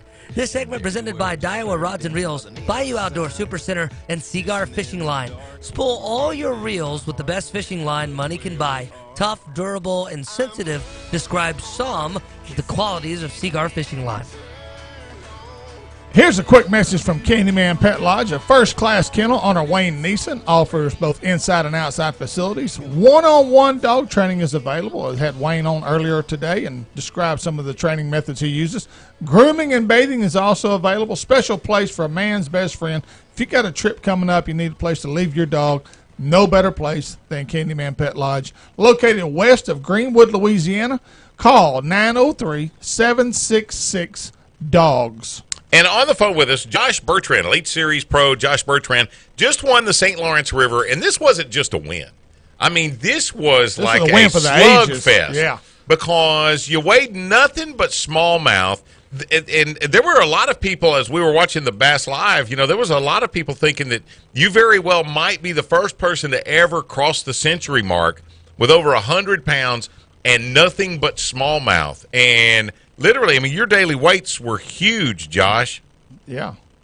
What do you have? Yeah, averaged 25, 22, 23, and 23. Yeah. So, I mean, you're smoking some big old fish, and yet it's still close. I mean, that just really stands for the fishery that you're on. Well, that's the truth. I mean, normally when you see a slugfest like that, I keep referring to Toledo and Rayburn, but it's like, you see a guy win on Toledo or Rayburn. They've got this huge weight, and they've got like a 10-pound cushion on second place or a 7-pound cushion because there's so many big fish that the weights get separated a little bit. But it was wild to have such huge weight, and like the top four was within like 1.5 pounds or 2 pounds of each other. Yeah. So that just goes to show how many chunks are in there. It was wild, and it gives you no room margin for error. You know that you've got to do everything you can to call the right fish and keep them alive and do all those little things right, because ultimately there's no room for error like that. Did you lose a fish at all any one of the 4 days that you thought, oh my God, I shouldn't have lost that one? I mean, I lost a couple fish. We were catching so many, and those fish are so crazy that you're bound to lose a few. But thankfully, I don't think I lost anything that, would have crushed me. I didn't see any 6-pounders and lose them right at the side of the boat or anything like that. I nearly lost them 4.5, and I lost a couple that felt big. They'd fight for 10 seconds and come off, and you never see them. And it might be better that way, not knowing how big they were. But I don't think I lost anything critical that haunts me. Was any one day, the day that that you said this was? I mean, like the first day you came out swinging. Was any one day a grand slam for you? The first day I had the biggest weight. That was the biggest bag of smallmouth I've ever weighed. That's what got it started. And there were a few other big bags. I mean, I had 24 or 25.11, and I was 4. So that goes to show how good that first day was. Insane, just across the board. And the fish just, over the next few days got beat on a little bit, and it got tougher and tougher. I did feel like I had the potential to be consistent, and I felt like after the second, I didn't have a grand slam. I just thought, man, maybe I knew that I didn't have a spot I'd be able to pull up and catch 27 pounds. I knew that, but I thought I could be consistent, and I had 3 consistent days after that. So it was just a marathon tournament for me more than anything. Josh, kind of real quick, go through the 4 days. I mean, what you did the first day, how you caught your fish, what happened the second day, did you have to change techniques? Did the fish change, and then the third, and then the final? Yeah, so the first day I had a pretty good practice. I didn't catch a bunch of like 5+ pounders, but I caught a bunch of 4+ pounders. I thought I had a lot of options going in, and the first day, I mean, I just kind of took a sample of everything and tried to see. You fish a place and you get a good bite in practice. You don't want to sit there and beat on it, so. Really, sometimes your best sample is that first day of the tournament to know how good something truly is. And I sampled a bunch of stuff, and it was all good. I mean, a lot of it was good. And midday I caught a real giant. And I honestly don't even know when I weighed in. I don't even know if I weighed in the right big fish, because you're so excited when you're on the stage, and you got to reach in there and pick out your biggest fish out of your bag, and everyone hold fish up and take a picture, and I had that 25.11, so I was excited and nervous, and I don't think I pulled out the right one. I had like a 5.11 or 5.12 big fish that day, and I think I caught one that was bigger than that. It was buried at the bottom of the bag, but I caught that giant in the middle of the day, and that really pushed me up over the edge for that day. And the second, I noticed the fishing got a little bit tougher as the tournament went on. The fish saw more bait. They got pulled out of the same places. I was sharing water with a lot of people, so literally the next 3 days were very similar as far as I had to work a lot harder to get the bite. But I tried to stay patient, and they did come at some point during the day, and they'd come in little waves. I didn't have one magic spot I could pull up and catch 10 fish. But I'd sometimes go an hour or two without a bite or without catching a good one, and then I might catch 2 or 3, bang, bang, bang, and then it'd be done. They weren't in big giant groups; they were just in little pods. So each of the next 3 days, I just tried to stay patient and hit those pods. And every day, I'd hit 2 or 3 of those little groups, and the weight would get tacked on that way. One of the things you just brought up, Josh, I think would be really beneficial for our local guys, especially on the south end of Toledo Bend. You're talking about fishing around a lot of other competitors, and we have several places in South Louisiana and on South Toledo Bend where, Housen, 6 Mile, those areas where you're fishing essentially on top of each other. How do you prepare yourself mentally, to be able to stay in that zone and continue to fish with the same confidence, knowing that there's 6, 8, 10 other people within a cast away from you?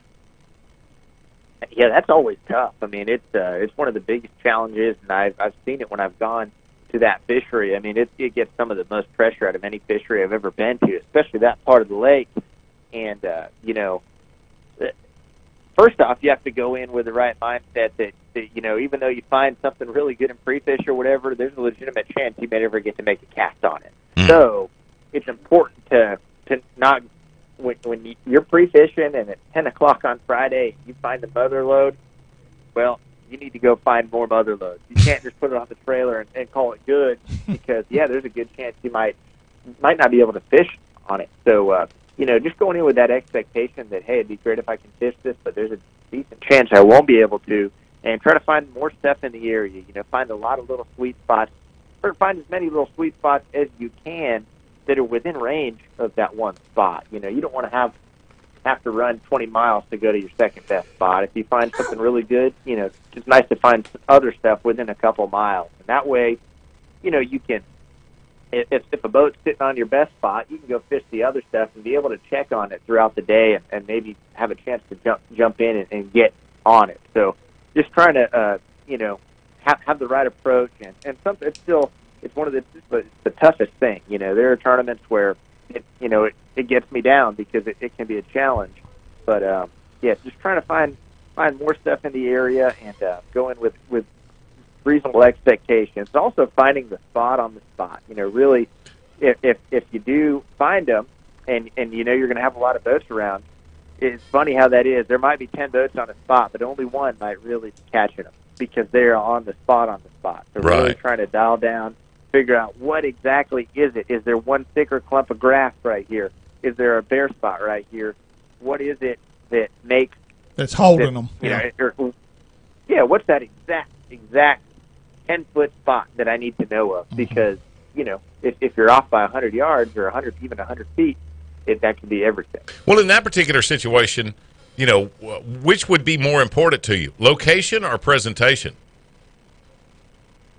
I would say, probably location more than anything first, because you've got to be around them to even have a chance to catch them. Mm-hmm. But presentation's super important, and also, you bring up a good point, just being able to change your technique, trying to do something a little bit different than the other boats are doing, whether it's throwing a silent bait, something a little bit more subtle.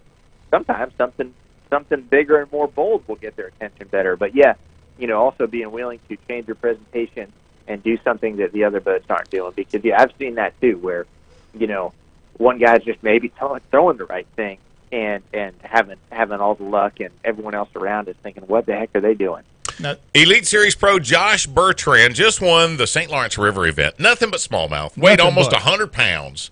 We're talking over 20 pounds a day. I can't so, imagine. I'm thinking that, that when it comes to expertise, there's probably nobody better qualified to answer this because, when you're considering the fact that you're an elite fisherman, you've been doing this for a number of years now. It's our Seagar question of the day. What is the biggest threat to bass fishing's future? There was a BASS Twitter poll that they did on this. Wow. That is a great question, and I'm going to give you four choices. I'm going to give you four choices, Josh. Multiple choices is great. A, access limitations. B, government regulations. C, Asian carp. Or D, video games. A, access limitations, government regulations, Asian carp, or video games. Well, I think I can rule out D. You're talking about actual video games, right? Like video games, like sit in front of the TV and play video games. Yeah, that'd be a loss of participation, wouldn't it? Exactly. Yeah. Yeah, So I, exactly. Honestly, and I can't speak for the entire industry, but I think it's pretty awesome that we're seeing such a boom in youth and high school angling. And I think social media has a ton to do with it. It's actually, when I was in high school, and I'm 29 now, so I'm not that terribly far removed from high school, it was not cool to fish. I didn't tell all my other buddies that I was going out fishing on the weekends, and that's all I did. But I wasn't bragging about it in school. And now it is. It's awesome that fishing's so big. So I think I can rule that out. And the other three are very scary, honestly. I don't know if I could pick one of the three. I mean, I'm probably spear. It probably depends on where you live, right? So if you live around the Tennessee River right now, carp are your biggest fear. Yeah. If you live in your neck of the woods, the first choice, limitation of public access is probably a big issue. That's big in this area. If you live out west, and if you live out west where I live and you're near California, government regulations your biggest fear. Yeah, so they're all legitimate fears, and it depends on where you're fishing as far as what will impact you first. They're all major issues. Well, according to the Twitter poll, 19% picked access limitations, 17% said government regulations, 45% said Asian carp. Now, and 19% were video games. Now, in your experience, are you running into a lot of Asian carp on the waterways y'all are fishing? Honestly, the only place I've ever been, and see, it's changing rapidly, but our tournament at Kentucky Lake just earlier this year was the first time I really saw how incredibly crazy they are. They are a massive issue, and they have the potential to destroy a lot of our best fisheries we have in the country. And I don't know how fast they move, but they move fast, and they're very hard to control. So, I mean, I don't know how quickly they're going to spread across the country, but that's scary. I after seeing the kind of damage they've been doing on Kentucky Lake, it's pretty horrible to see. I'd been there just a couple years prior and never saw a single Asian carp, and they're so out of control now, I can't even put it into words. I want to take a left turn on you real quick because you keep mentioning Havasu.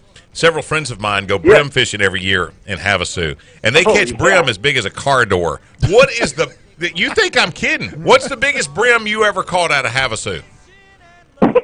I've caught a couple like 3-pounders. Wow, 3-pound brim, dude! You think I'm kidding? Yeah, you fillet them puppies. I want to say even I think Jeff Pate's been out there. No, Jerry Hester. Jerry Hester went out there.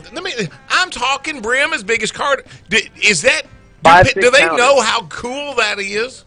Wow, it's super cool, and it's kind of just a there have been a few TV shows and stuff that have kind of brought it to light a little bit. Yeah, I mean the state record's been broken a few times. I don't know if it's a 6-pounder, but it's way over 5. It's pushing 6, and there are a lot of times you'll be out there fishing around the spawn, and you look down and say, you'll look down in 10 feet and say, oh, that's a big smallmouth right there, thinking it's a 4 or 5 pound smallmouth, and you come back around and no, it's sunfish.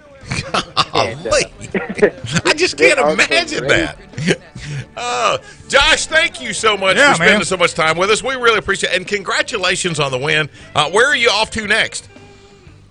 Well, we've got one more tournament. It's the AOY Championship on Chattooga Lake in Georgia. So that's the last tournament for me. It's in about 2 weeks. I'm just kind of chilling out at home, with my girls, just waiting for that tournament to roll around. So I'll be there for sure. That's awesome. Congratulations and good luck to you in that. Elite Series Pro, Josh Bertrand. And was that the heaviest 4-day limit of smallmouth ever weighed? I think it was, actually. Yes. I don't know if you're still talking to me or if I'm off the game, but I think it was in bass anyway. Now, FLW, there was a tournament in St. Clair, and someone had 97. Wow. So just earlier this year. So smallmouth fishing is in good shape right now up north. Amen. Sure. Thank you, Josh. We are hooking up and tracking down 11:30, the Tiger.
Don't forget you can catch us again Saturday mornings from 6 till 8 here at 11:30 The Tiger. This segment presented by Natchitoches Ford, Wildwood Resort at Toledo Bend, Davis Clothing and Outdoor. Get off to a great hunting season with some great apparel and hunting gear from Davis Clothing and Outdoor. Now back to Gary, Steve, and Mike. And, of course, we want to remind you about the Bob Seeley Big Bass Splash Series, where amateurs win like the pros. Bob Seeley taking care of the Weekend Warriors. Up next, Lake Fork, September the 21st, 22nd, and 23rd. Weigh-in is going to be at Lake Fork Marina and Motel. In fact, on the 20th, Bob's told us that they will be there accepting on-site applications September 20th from 10 a.m. until 8 p.m. Now, next week, they're going to be in Longview and Tyler on the 12th. Yeah, I think it's Thursday. Next Wednesday. Yeah, Wednesday. On the 12th, they'll be there. And then on Thursday, the following Thursday, they're going to be right there at Lake Fork Marina and Motel. $479,000 guaranteed cash and prizes. Over $171,000 just in hourly payback. They're paying back 15 places per hour. The odd hours, they will pay back 17 places. He's going to add 2 places, and I think you've got to have the special T-shirt and stuff to be one of those, the 16th or 17th for that. Right. The grand prize is a 19-foot Triton TRX powered by Mercury plus $7,000 cash. Oh, and there's that brand new 2018 Ram truck to go along with it. Go to Sealy, SEALY, outdoors.com to see how you can win money like the pros. Oh, and Jay, don't forget that the Hooking Up, Tracking Down show airs again Saturday mornings from 6 till 8 right here on 1130 The Tiger. Also, check out our website, HUTDshow.com, your resource for all things related to the great outdoors. We're going to the mailbox. Yeah. You're going to run all the way out to the road barefooted again Well, and get the mail, aren't you? I did it. Me and Opie went out and checked the mailbox, and I apologize for falling down on collecting the mail, but I did. Steve called me last night, and I did grab a couple of envelopes and open them up. The first one says, "Dear HUTD guys." Now, that's somebody that's listening. You know, oh, no doubt. HUTD guys. Yeah. That's a regular. I always listen to the show because I consider y'all a great source of info for a novice hunter and fisherman. That's probably the only people we sound like we know what we're doing. That's probably true. Beginners. We handle the beginners well. He said, I listened carefully about checking for baited fields before opening day of this year's dove season. I asked, I looked, I inspected. I did everything you said. And then when I was sure that nobody had previously baited the field that I wanted to hunt in, I poured out my 3 bags of black oil sunflower seeds. Wrong. You will never guess what happened about 9 a.m. opening morning. I'm just wondering if Gary has any recommendations for legal counsel signed in mourning because of mourning doves. I'm gonna tell you right now, you just own up to it. Yeah, I did it. You paid the fine. I know 15 years ago it was $550 a head. It was the most expensive time I never even loaded my shotgun. Yeah. Never even put a shell in my shotgun and owed $550. Never fired a shot. This guy apparently didn't realize it was illegal. He just thought you needed to know if somebody had done it ahead of you. Yeah. Okay. Yeah. This is for you, dear Steve. Oh Lord. Oh, you know this apparently because I went to school with you in Mount Pleasant, Texas. I actually kept up with your football and baseball career there, then into college, and then on to the semi-pro ball in Canada. Actually, a very impressive career. That's complimentary. Yeah, it was. It says, I was excited to hear when you started fishing in competitive bass fishing. You should have stuck to football and baseball. Did it say who it was? Well, it says, signed, I also like the Dallas Cowboys. I need a name, Mike. I have to get even. Mom. This one's for this one is for Jay. Dear Jay, as I understand it, you don't hunt or fish at all. How do you handle 2 straight hours of these rednecks talking deer, duck, bass, catching and killing? P.S. I saw you at a remote recently, and I think you're really cute. Sign hot for the board ops. Hey now. Hey now. Hot for the board ops. Hey now. Hey, as long as the check clears, I'll listen to anything for 2 hours. This one. Dear Mike. Yeah, that's Dear Mike. I am not as old as you are. Big deal. or as you are, but maybe you can help me plan for the future. Do you recommend a really good urologist? That's it. That's enough. All right, real quick, we're going to test everybody's bass IQ here. We got three of them are really good. Okay. Y'all are going to like them. Okay, go. You're probably going to get a couple of them. Let me see what you got. How much total money did Rick Clunt earn in his 4 Bassmaster Classic titles? A, $962,000, $471,525, C, $142,225, or D, $1.22 million. What does somebody get now for winning the Classic? I'm going to go with Three.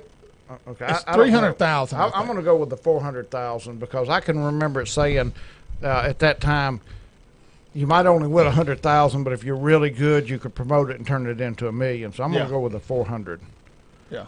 I'll go with less. I'll go with less. Yeah. Whatever's less than 400,000. It's Mike's right. It's B. 471 points. Was that the right answer?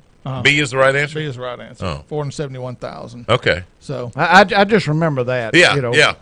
And you're probably right when he won those. I bet they were $100,000 wins. Yeah. Now you know what there used to be the philosophy that if you won the Classic, you would never have to do anything except fish for the rest of your life. Right. Is that the case now? I don't think so. I don't think so. You know, no guaranteed success. Now, winning it like Jordan Lee has, winning it back to back, does that guarantee that he'll never have to do anything but fish anymore? I mean, is he? I don't think so. Is he marketable enough? And I think he's a good enough fisherman, obviously, to continue to be competitive. I think that only held true if you won it when you were about 60 years old and 61 year old. Okay. You're only going to live to your 70. All right, next question.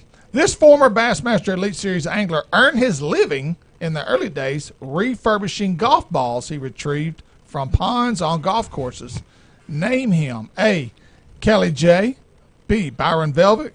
C, Dennis TJ, which is a Louisiana guy. Or D, Tracy Adams. I'm going to go with Byron Velvick. Velvick. Yeah. You know what? I would go with that. Yeah. But to be different, I'll say Dennis TJ. Well, Dennis TJ collected some golf balls one time, but he put it in a gumbo and tried to get them tender. Well, Mike was right. It was Byron Velvick. He did this at night under the cover of darkness. On one special occasion, security-conscious course, he wore a hat with duck feathers on top to hide his presence in the water. Do you know where we first met him? No.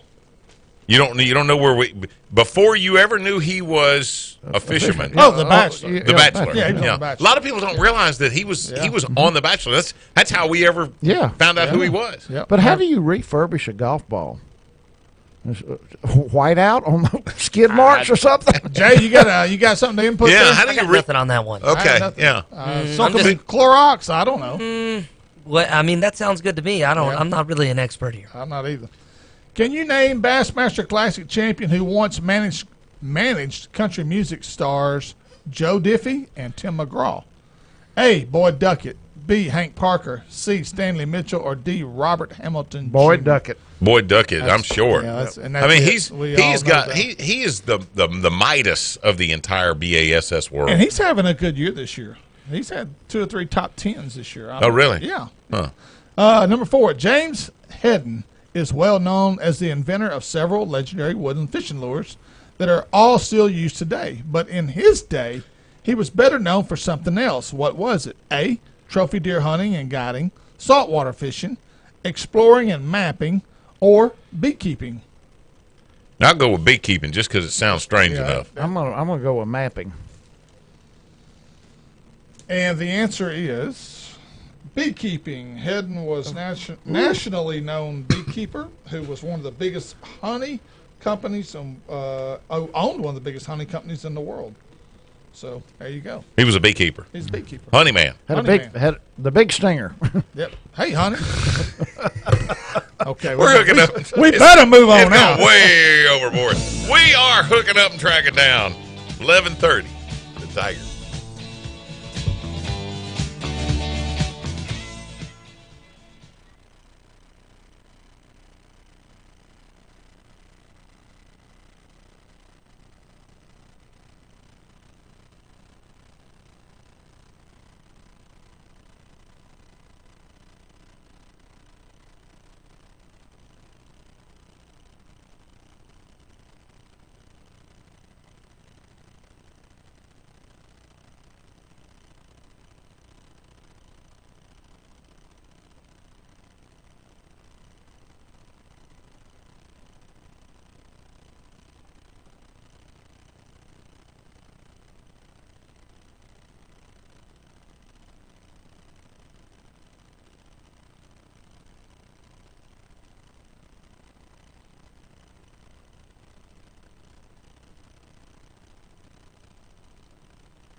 Want some great recipes? Check out our website. It's HUTDshow.com and click on our recipe page for recipes that'll make you the best cook at your camp this season. This segment presented by Nichols Department Stores, Gamakatsu Hooks, Sprolors, Cypress Knee Outdoors, and Natchitoches Ford. Get ready for hunting season with the new F-150 4x4 from Natchitoches Ford and tell them the Hooking Up and Tracking Down show sent you. One more time, here are the great minds of the great outdoors, Gary McCoy, Steve Graff, and Mike Eccles. Here's your Daiwa Samurai Braid, best times to fish. This weekend is rated as very good on Friday and excellent on Saturday and Sunday as we head into a new moon period. Much needed rainfall has cooled temperatures a little bit, but summer temps are not over yet with highs in the upper 80s, low 90s, and lows will be in the lower 70s. We're in a rain pattern over the next 7 days with a 40% chance of rain this weekend and into the early part of next week. Best times, midday, starting on Friday, 9:54 a.m. till 12:54 p.m. Sunrise at 6:53, sunset 7:31. Saturday, 7:52 a.m. till 1:52 p.m. Sunrise 6:54, sunset 7:30. And on Sunday, 11:48 a.m. till 2:48 p.m. Sunrise 6:54, sunset at 7:28. This has been your Daiwa Samurai Braid, best times to fish. And it's Hey Honey, What's for Supper? Direct from Bellevue Meat Processing. We've got a little recipe for you from Carla Nesbitt's cookbook. Oh dear, this week, sausage potato stew. That just sounds good. Doesn't it sound good? 2 cups of Bellevue venison or wild hog smoked sausage, original or hot. Why would you go original when God's still making hot? Yeah, there you go. Would you ever use anything but the hot? No. But a lot of people, women and kids, don't like hot sausage. Well, they don't. Now, like if you're cooking like that, do you have to kind of tone it down a little bit if you're going to be serving to a whole lot of people, or do you make 2 separate recipes, one original and one hot? No, they eat what I cook, or they can go to McDonald's. I got to tone it down. Do you really? Yep. That's sad. It is sad. There's one Sherry. See, Grandma. See, Sherry and Grandma. See what you make him suffer through. Yep. He would really rather the hot. Yeah. But the love in his heart won't allow him to eat what he wants. Yeah, exactly. I sacrifice. I bet you if we had Sherry on the phone right now, she'd say that his little tummy can't handle the hot. It blew the top off his socks. Did you see? It blew the tops off his socks. Or the commode. Anyway, you throw in 1 onion diced. I assume that it would be a purple onion since that's why God made them. Yeah. There's 10 large potatoes cubed. I wonder how big are cubes? Half inch?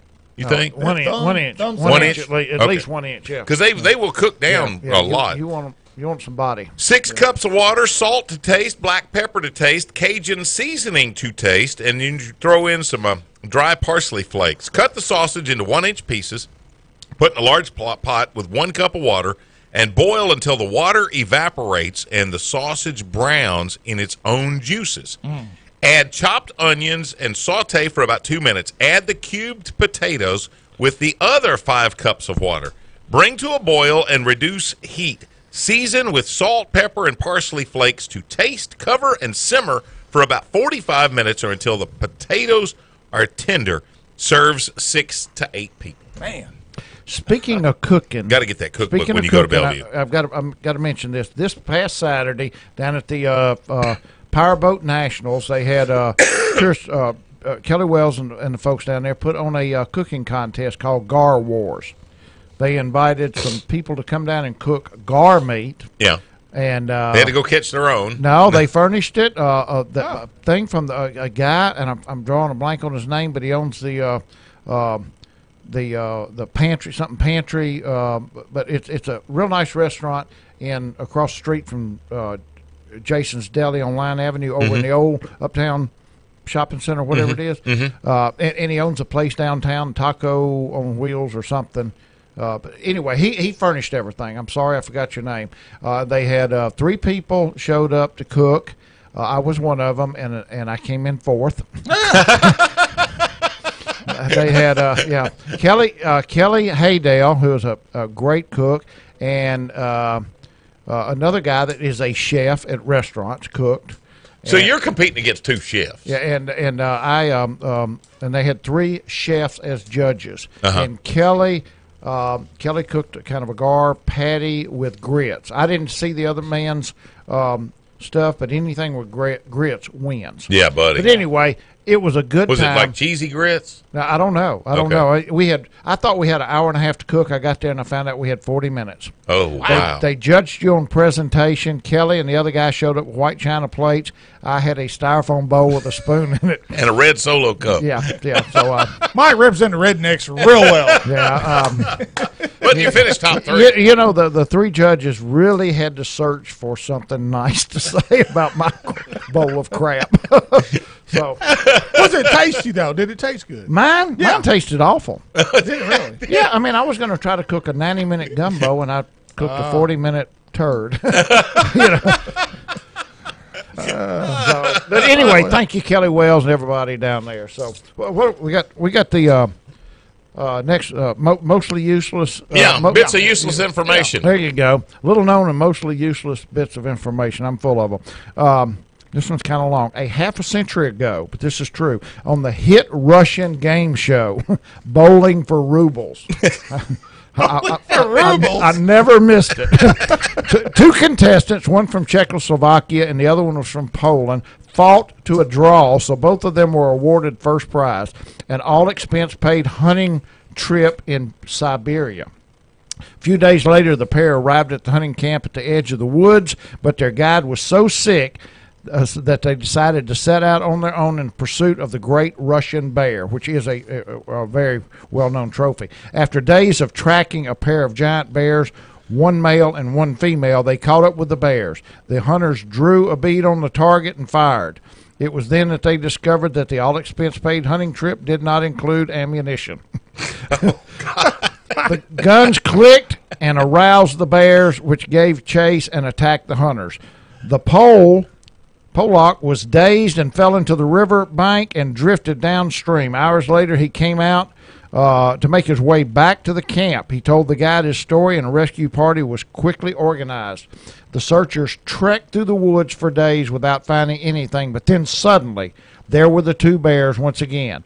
The female bear was chewing on the hunter's boot when the searchers fired. The rescuers rushed to the female bear, and since it was obvious that they were too late, they grimly set out about confirming the fate of the Czechoslovakian hunter. They cut the female open, but found nothing. So it dawned on them that this bear's mate must have gotten him. It was at that point that the Polak uttered the immortal words, "The check is in the mail." Can you hear the groans? Yeah. God, Jay? I skipped over some others to read that. I'll try to do better next week. Hey, when are you going to have the Cash Splash Championship? I thought he already had that. No, not yes, yet. we did. That was 2 weeks ago. And you didn't win that one either. The last Saturday in September out on Cross Lake. This weekend there's a couple of tournaments going on. For Bones, for Brad Havard, there's going to be one on Cross. That's right, one on Cross Lake and on Caddo Lake. There's a fundraiser for the Gingerbread House put on by a couple of guys, Caddo Parish Sheriff Larry Pierce, is one of the guys that's organizing it, and it is a fundraiser for the Gingerbread House, which takes care of women and children under violent conditions. Yeah. And it's a very, very good cause. It's a good little old tournament, and they are taking entries that morning if you want to be up there around 4:30 at the Earl G. Williams Park. Now, Cross Lake is not off limits for somebody that wants to practice for the Landers. It will be off limits for 5 days before the tournament. But I mean, right now it is not. No, so if somebody wanted not. to go do a little practicing, and maybe you and your partner got an extra $100, you want to put up $50 a man, you could fish the benefit for Brad Havard. We call him Bones. He is, to the best of my knowledge, recovering still at Willis Knight in Piermont, and I just got a note from him a second ago. This is so cool that he was in dire straits in Houston and has been off work for so long. His sick time ran out. His insurance wouldn't cover for his transportation to Houston, and he just wrote me and he says, "Hey Gary, just wanted to tell you a little update. He's had his trach unplugged for a week now. No extra oxygen being given to him. I do still have to use it when I sleep. So tomorrow we'll have the trach out in the morning. We're eating almost everything now besides big food items. My voice and my physical training is getting a lot better. Well, let me see. I've lost my voice and my physical training is getting a lot better. Even those therapists make me worn out. I'm hoping to be at the entry Saturday morning, but if not, I will be watching the live Facebook page. Tell everybody I said hello to the family, and God bless." That's a great deal. So if you get an opportunity, you might want to show up Ford Park Saturday morning, get registered for that. Also, ABA Open Series on Toledo Bend. It's the East Texas Division. It's taking place this weekend out of Cypress Bend. Good luck to you guys because it's freaking brutal over there. The next weekend, I will be at Sam Rayburn for an ABA Open Series. That's the Southeast Texas Division. That'll be at Sam Rayburn. That's the final one of the year. And also, real quick, Randy Despino had basically announced, but he may have to change his date. He had given us a date. Well, let me get to my sheet here. April the 13th. Yeah, and they may have to change it because it's on the same date as a Triple T on Toledo Bend, and he does not want to be on that date, so he's probably going to either move his tournament to Sunday, the 14th, or he's going to pick another weekend. But the Dylan Poche Memorial Tournament will be March the 23rd, 2019, out of Cypress Bend. They are upping the guarantee payback from $7,000 to $10,000 for a payback in that event. So wow. Yeah, I met with them. We had lunch this past week, and we got all kind of stuff planned. And of course, again, I handle the weigh-in for that, and it's just a great event. It's getting bigger and bigger every year. September the 15th is also the Greenwood Pioneer Day tournament. That's a scramble tournament. A number of lakes you can fish. Weigh in at the town square there in Greenwood. You can go on their website for the city of township of Greenwood. And that's a multi-lake tournament. Yes. What's the date on that again? The 15th, September the 15th, That's which is week. also not next week. No, next week's 8th. 2 weeks. This Saturday is Yeah. the 8th. Yeah, Right. Then next Saturday is the 15th. Okay. Yeah. Well, the next Saturday is the 8th. The next one that comes up Is is going to the be the 8th. 8th. I'm telling you. Following Saturday is the event. Yeah. Okay, here we go. We got that straight. And that's also opening day of Louisiana's teal season. And I found out something the other day. I need to get Larry Reynolds, which is the waterfowl biologist for the state of Louisiana. Found out that they've got somebody studying like 1,000 wood duck boxes. Yeah, if you're a duck hunter, you're on the lake, you've noticed kind of the increase in population of what's called the black-bellied tree duck. It's a Mexican whistler duck. Is, and we're starting to get quite a bit of them around here right now. There's two kinds of what they call the fulvous tree duck, which is a Mexican, and the black-bellied whistler. And I had to get this information from somebody else. I didn't know it. We've got four tree nesters: the wood duck, the merganser, the goldeneye, and the whistler. They nest in trees. The blackbelly tree duck seems to be taking over our wood duck boxes. Oh wow! So they're doing a study right now to see if that. Well, you know what? We got a wood duck box at my house, and this year those tree ducks came into it as opposed to the wood duck. So that's crazy that you'd mention that because we just noticed that. All right, take us home, Brother Stevie. All right, this week's final word is a tip. If you have not already done so, now is the time to make sure you've taken care of any tree trimming around your deer stand.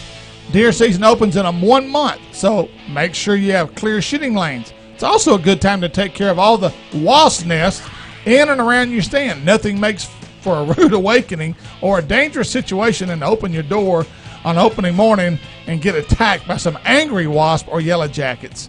For Gary McCoy, Mike Eccles, Jay Wiley, yours truly, Steve Graff. Tune in next week right here on 1130 The Tiger for more Hooking Up and Tracking Down.